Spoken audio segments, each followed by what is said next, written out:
Hello दोस्तों, जैसा कि आप जानते हैं कि राजकुमारी अंबा ने गंगा पुत्र भीष्म का वध करने के लिए शिव जी की कड़ी तपस्या की और शिव जी के आशीर्वाद से अगले जन्म में महाराजा द्रुपद के घर शिखंडी के रूप में जन्म लिया।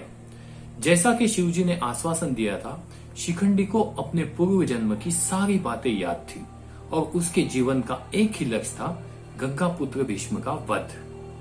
गंगा पुत्र भीष्म एक अजेय योद्धा थे और उन्हें इच्छा मृत्यु का वरदान भी प्राप्त था। तो फिर कैसे शिखंडी जैसा एक अर्ध पुरुष उनकी मौत का कारण बना? तो कहानी कुछ ऐसी है। जब महाभारत का युद्ध होना तय हो गया तो दुर्योधन ने पितामह भीष्म को अपनी सेना का सेनापति नियुक्त किया। पितामह भीष्म ने उसे स्वीकार तो कर लिया, मगर एक शर्त रखी कि वो पांडवों में से किसी का भी वध नहीं करेंगे। साथ में ये भी आश्वासन दिया कि वो रोज युद्ध में कम से कम 10,000 योद्धाओं का वध करेंगे। जैसे ही युद्ध शुरू हुआ, पितामह भीष्म ने प्रतिदिन हजारों योद्धाओं का वध करना शुरू कर दिया। पांडव सेना में से किसी भी योद्धा का उनके सामने टिकना मुश्किल था। यह सिलसिला तकरीबन 10 दिन तक चला।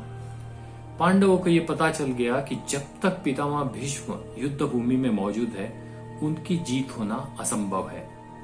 अपनी इस समस्या का समाधान ढूंढने के लिए वो भगवान श्री कृष्ण के पास गए।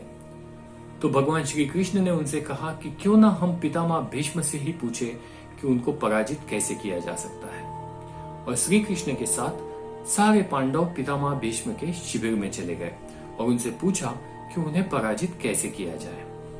तब पितामह भीष्म ने बड़े ही मुस्कुराते हुए उन्हें उत्तर दिया कि अगर कोई स्त्री उनके सामने आ जाती है तो वो शस्त्र नहीं उठाएंगे।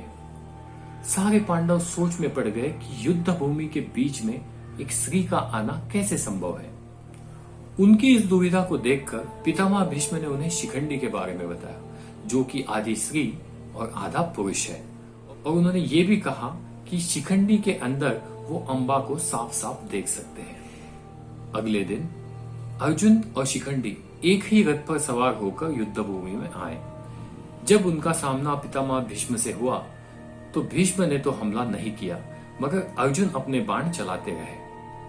अर्जुन भीष्म के प्राण तो नहीं ले सकते थे, मगर उन्हें यह आश्वस्त करना था कि भीष्म खड़े होकर फिर से लड़ ना पाए। इसके चलते अर्जुन ने उन पर इतने बाण चलाए कि पितामह भीष्म बाणों की शैया पर लेट गए। युद्ध समाप्ति के कुछ दिन बाद उसी बाणों की शैया पर पितामह भीष्म ने अपने प्राण त्याग दिए। तो दोस्तों, आज की ये जानकारी आपको कैसे लगी हमें कमेंट करके जरूर बताइए और बने रहिए हमारे चैनल के साथ कुछ ऐसी इंटरेस्टिंग कहानियों के लिए। Thanks for watching.